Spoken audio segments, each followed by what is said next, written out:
안녕하세요. 커트뱅 연금투자 강영선 박사의 은퇴 이야기. 오늘은 스페셜 리포트를 보내드릴까 합니다. 지난 11월 27일 날 금융감독원에서 퇴직연금 고수들의 수익률을 발표를 했는데요. 여기서 우리가 얻는 시사점과 중요한 포인트들을 좀 알아보도록 하겠습니다. 퇴직연금 1년 수익률 38.8%, 연금 고수 따라하다간 연금 초보자들 큰 코 다친다는 그 내용인데요. 어떤 내용인지 한번 살펴보겠습니다. 자, 보도자료가 이렇게 발표가 됐는데요. 퇴직연금 수익률이 워낙 안 좋다 보니까 사실 그 퇴직연금 수익률을 올리기 위해서 홍보도 다들 열심히들 하고 있습니다. 그래서 금융감독원이 여러 정보를 얻을 수 있는데 그 중에 DC 가입자 중 잔고가 1,000만 원 이상인 계좌 중에서 5개 연령으로 나눴어요. 30대 미만, 30대, 40대, 50대, 60대 이상 이렇게 나눠가지고 각각 연령 중에서 100명씩을 추렸습니다. 그래서 총 1,500명을 지정을 했고요. 이 사람들의 수익률을 이제 살펴봤죠. 그래서 보니까 2025년 6월 말 기준으로 봤을 때 이분들의 1년간 수익률 평균이 약 38.8%였고요. 그리고 최근 3년간 연평균 수익률 16.1%를 달성했습니다. 이 40대가 빨간색으로 되어 있는데 뒤에 설명드리겠지만 40대의 수익률이 가장 좀 높았어요. 근데 수익률을 보시게 되면 3년 연평균 수익률이 16.1%인데 그건 단순 누적 수익률을 보게 되면 약 한 48.3%가 나오죠. 근데 3년 수익률의 80.3%가 직전 1년간 수익률이었습니다. 작년 같은 경우에는 미국 주식시장이 꽤 괜찮았고요. 한국이 좀 안 좋았죠. 반면에 지금 촬영하는 시점이 12월 3일 기준인데 올해 우리나라 주식 수익률이 굉장히 좋았습니다. 그러다 보니까 직전 1년 수익률들이 많은 부분을 차지하고 있다. 여기까지는 좋습니다. 좋은데 사실 이제 우리가 살펴봐야 될 게 있죠. 그래서 이들의 그 수익률이 어느 정도 차이가 나는지를 이렇게 연령대별로 이렇게 표시를 해줬어요. 40대가 보시는 것처럼 직전 1년 수익률 중에서 이제 가장 높죠. 그래서 전반적으로 1년 평균 수익률이 40대가 약 50.8%가 정도가 나왔습니다. 어마어마한 수익률입니다. 그리고 평균적으로 평균을 가지고 있는 사람들이 약 4.4%인데 뭐 몇 배죠? 한 서너 배 정도 차이가 나지 않습니까? 그래서 굉장히 높은 수익률이고, 뭐 3년 수익률도 마찬가지입니다. 그렇게 보면 40대가 수익률이 제일 높고, 그 다음에 50대, 30대, 60대 이상, 그 다음에 30대 미만 순으로 이렇게 수익률이 나타나고 있습니다. 그래서 투자 경험이라든지 자신이 처한 상황에 따라서 수익률이 좀 달라지는 것들을 보고 있고, 특히나 이제 60대 이상 같은 경우에는 이미 은퇴를 하신 분들이잖아요. 제가 이제 오늘 말씀드리고 싶은 부분은 전 연령대 중에서 특히나 이제 은퇴가 다가왔고 퇴직이 다가오셨던 분들은 아무래도 향후의 현금 흐름을 고려해서 안정적인 투자를 한다. 뭐 이렇게 되고 있습니다. 여기까지는 좋다고 봅니다. 저도. 근데 이제 자산 구성을 살펴봤어요. 우리가 사실 투자를 할 때 가장 중요한 게 뭐죠? 사실 원리금 보장형 상품으로만 운용을 하게 되면은 사실 수익률이 나지 않습니다. 그래서 위험 자산을 많이 투자하면 좋긴 한데 그렇다고 해서 무작정 늘릴 수는 없죠. 근데 전반적으로 이 고수들의 특징을 보니까 모든 연령대에서 뭐 펀드, 뭐 ETF가 당연히 포함됩니다. 하고 그다음에 채권과 같은 실적 배당형 상품이 비중이 약 한 80% 정도가 됐습니다. 그리고 40대는 성과가 좋았던 건 뭐냐면 83.6%가 실적 배당형 상품이었다는 거예요. 그리고 안전자산이라고 하는 채권이라든지 뭐 원리금 보장 상품은 굉장히 비율이 낮았다는 겁니다. 그리고 또 한편으로는 대기성 자금을 약 한 8.6% 가지고 있는데 지금 이제 DC 같은 경우에는 아시다시피 안전자산에 대한 투자 비율이 30% 그리고 위험자산은 70%를 초과할 수 없게 되어 있어요. 그러다 보니까 향후에 어떤 뭐 주가가 빠질 때를 대비한다든지 여러 가지 경우의 수가 있는데 그럴 때를 위해서 대기성 자금을 가지고 있는 것으로 이렇게 보여집니다. 그리고 이제 펀드 유형을 보니까 40대를 이제 성과 제일 좋은 건 안 보죠. 40대를 보니까 주식형이 75.5%, 그다음 혼합채권형이 8.8%, 나머지는 그냥 뭐 재건전형이나 좀 안전자산들을 가지고 있습니다. 그래서 주식형 비율이 굉장히 높다. 평균은 한 70% 정도가 돼요. 근데 40대는 그 중에서 더 높죠. 이게 뭐 60대라든지 30대 미만 같은 경우는 상대적으로 좀 더 낮습니다. 위험에 따라서 또는 자기 성향에 따라서 어떤 투자 비율을 결정한다는 것을 알 수 있죠. 그죠? 그리고, 어디에 투자했는지를 봤더니 뒤에 조금 더 자세히 설명드리겠습니다만, 국내 펀드가 한 62% 정도, 해외 펀드를 32% 정도 투자를 하고 있더라고요. 잘하고 있다고 볼 수 있습니다. 그래서 조금 더 자세히 보니까, 주식형이 그 펀드 유형별은 이제 주식형의 비중이 굉장히 높았다. 70.1%. 그 나머지 자산들이 있는데, 뭐 혼합채권형도 있고, 파생상품형도 있고, 뭐 구외 자산도 있는데, 나머지는 그렇게 크게 중요한 것 같진 않아요. 그리고, 말씀드린 것처럼 국내 비율이 굉장히 높은, 그 다음에 해외 비율도 적절하게 가져가고 있는데, 국내와 해외 비율이, 뭐 조금 차이가 나지만은 국내 비중이 훨씬 높다. 그래서, 전반적으로, 위험을 택하신 분들이, 그러니까 위험을 많이 쓰신 분들이 상대적으로 수익도 높다. 이렇게 볼 수 있습니다. 그래서 여기까지는 좋은데, 사실은, 이들이 가지고 있는 자산의 구성 내용을 한번 쭉 이렇게 그 금융감독원 보도자료에 나왔습니다. 보시는 것처럼, 땡땡땡, 뭐 조선 탑플러스, 증권 상장지수 투자 신탁. 이게 이제 증권 상장지수 투자 신탁이라는 게 ETF거든요. ETF고, 여기는 이제 땡땡땡은 이제 해당되는 운용사입니다. 여기는 안 나타내고 있죠. 그러니까 조선 탑3 플러스니까 소위 이제 그 2025년 초에 소위 이제 조방원이라는 조선 방산 원자력 쪽에 이제 주가들이 상당히 많이 올라갔습니다. 그러니까 이런 걸 이제 보통 이제 섹터라고 이야기하는데, 보시게 되면 상위 10개 펀드 전체 투자된 적립금을 보니까 약 한 489억 원대요. 다 합쳐보면. 그 중에서 조방원이라고 하는 조선 방산 원자력에 거의 한 70%가 집중되어 있습니다. 그리고 30대 미만은 미국 나스닥, S&P 500 등 지수형 ETF에 투자를 했는데, 30대 이상은 섹터에 집중했죠. 이제 30대 이상은 아무래도 투자 경험이 있고 자신의 경험들이 좀 많다 보니까 섹터 투자도 잘 했던 것 같습니다. 그래서 섹터에 굉장히 많이 투자가 되어 있다라고 이렇게 보여지고 있고, 30대 미만은 상대적으로 이렇게 좀 지수가 좀 투자하기 쉽죠, 그죠? 미국 지수고, 미국의 이제 대표적인 성장 지수인 나스닥과 S&P 500에 투자를 했다라는 것들은 이제 좀 더 편하게 투자를 할 수 있는 사람들이었죠. 그리고, 실질적으로 투자자 수를 보니까요, 상위 3개 펀드에 755명이 투자를 했어요. 그러니까 대부분의 사람들이 1,500명 중에서 반 이상이 조방원에 투자를 많이 했습니다. 역시 가는 어떤 종목군들 또는 섹터에 투자를 함으로써 고수익을 얻는 이제 그런 것들이 보여지게 되고 있습니다. 근데 이게 한번 잘 생각해 봅시다. 이게 조방원이 지금 여기 이제 6월 말까지의 자료거든요. 근데 그 이후 시점에는 어떻게 됐어요?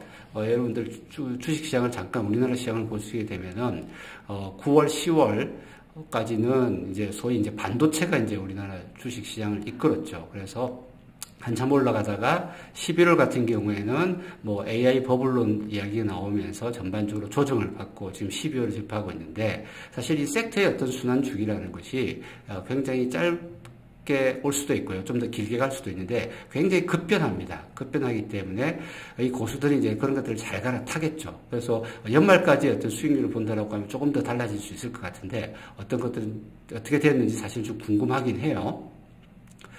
근데 이제 제가 이 보도자료 내용을 좀 분석하다 보니까 뭐 사실 그 분석이라고도 할 것도 없이 그냥 우리 퇴직연금 고수들은 1,500명은 자기 자산이 직접 운영할 수 있는 DC 같은 경우에 관심도 높고 제도를 잘 활용하고 있으면서 이렇게 투자를 잘 하고 있어요. 그러다 보니까 이분들 같은 경우, 이거 이제 제가, 만약에 6% 정도 수익률을 가지고 향후에 자산의 크기가 커져가는 것들을 이렇게 그래프로 표현하는 것들이 있습니다. 그래서 뭐 이런 어떤 것을 가지고 이제 시뮬레이션을 해볼 수 있는데, 그걸 해봤더니 상당히 이제 이런 분들은 커지죠. 특히나 뭐 올해 같은 경우 거의 40% 정도 이렇게 받았기 때문에 어마어마한 거죠. 그죠? 이게 뭐 장기간 계속된다라고 하면은 얼마나 좋겠습니까만 그렇게 될 일은 만무하죠. 그죠? 그래서 이런 어떤 제가 제목에서 말씀드렸다시피 고수들을 무조건 따라하다 보면 뭐 특히나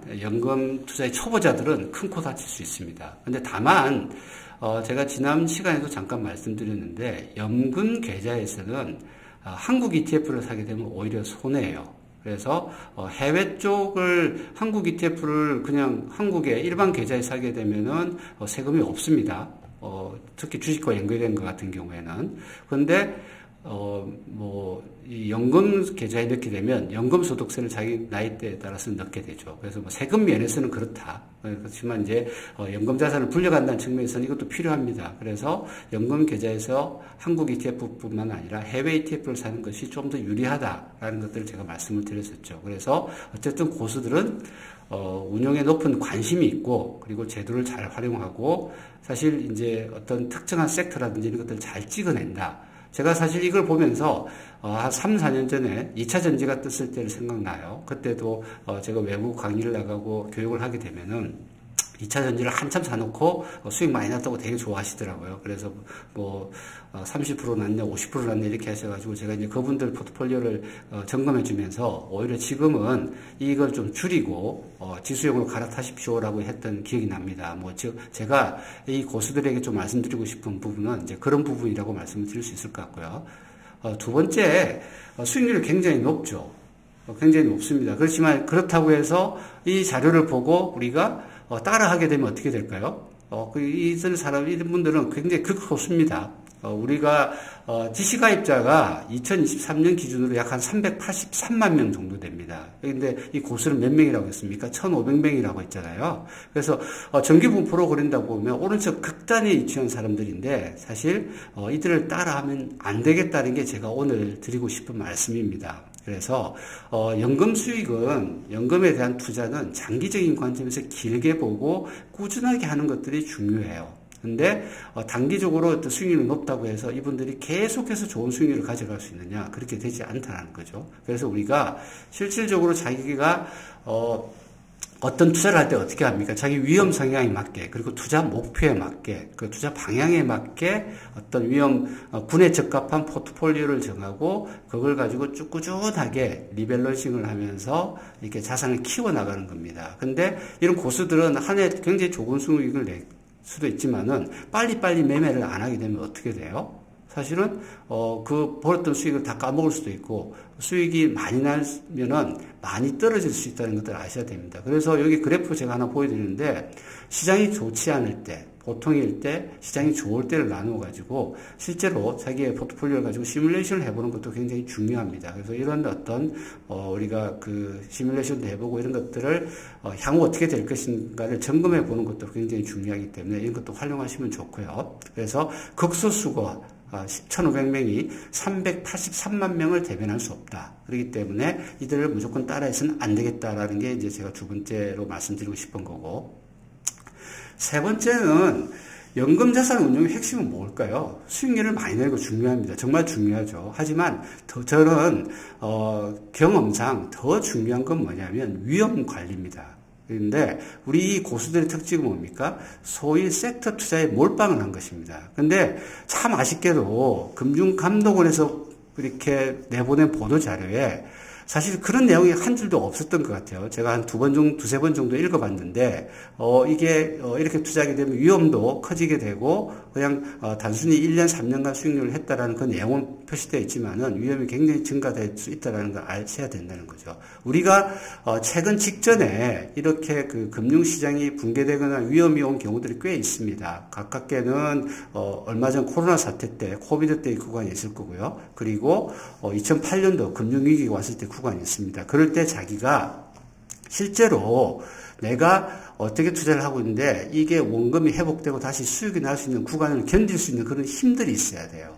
그리고 기다릴 수 있어야 되는 그런 것들이 있고 이것에 맞춰가지고 위험 관리를 해야 되는데 단순하게 고수들의 그 투자 포트폴리오를 따라하게 된다라고 하면은 몰빵 투자가 되는 거고요. 그런 것들로 인해 가지고 사실 뭐 이렇게 주가가 빠질 때 우리가 뭐 피해갈 수는 있을 수도 있어요. 정말 능력이 뛰어난 사람들은. 그렇지만 이거 제가 30년 이상 이렇게 직접 제가 투자도 해보고 관리도 해보고 했을 때 이걸 잘 할 수 있는 사람이 그렇게 많지 않습니다. 거의 일반인들은 하기가 불가능해요. 그렇기 때문에 몰빵 투자를 한 건데 이렇게 하면 안 되겠다. 그래서 위험 관리를 하는 것들이 굉장히 중요하다 이렇게 말씀을 드리겠고요.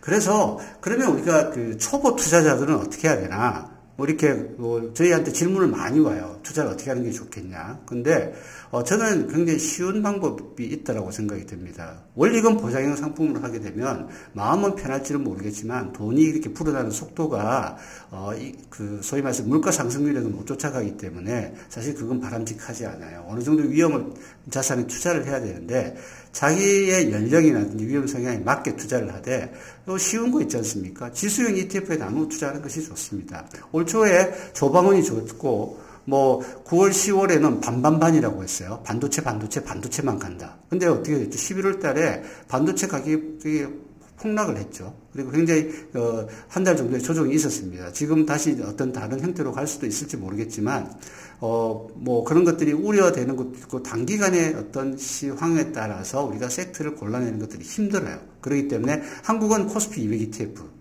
또는 코스닥 ETF, 미국은 S&P 500 ETF, 나스닥 ETF를 자신의 위험 성향에 맞게 각 비율을 잘 정해서 투자를 하시게 됩니다. 하시면 돼요. 가령 GC나 IRP 같은 경우 위험자산 비중이 70%잖아요. 70%라고 하면은 70%를 100으로 보고 각각을 25%씩 넣는다든지 그렇게 해도 되겠죠. 그죠? 그리고 한국하고 미국 비중을 미국이 좀 더 유리할 것 같다 그러면은 미국을 한 6, 한국을 4 또는 그 반대의 경우가 될 수도 있고요. 이렇게 투자를 하게 되면 쉽게 투자할 수 있습니다. 워렌 버핏이 이제 소위 말해서 내가 장기간 보유할 수 있는 주식을 사라고 했잖아요. 그렇기 때문에 미국을 사고 한국 시장을 산다는 것들에 대해서는 저는 굉장히 바람직하고 그리고 누구나 할 수 있기 때문에 쉽게 투자할 수 있다. 그래서 제가 드리고 싶은 말씀은 지수형 ETF에 나누어서 투자하는 것이 좋다. 이렇게 말씀을 드리겠고요.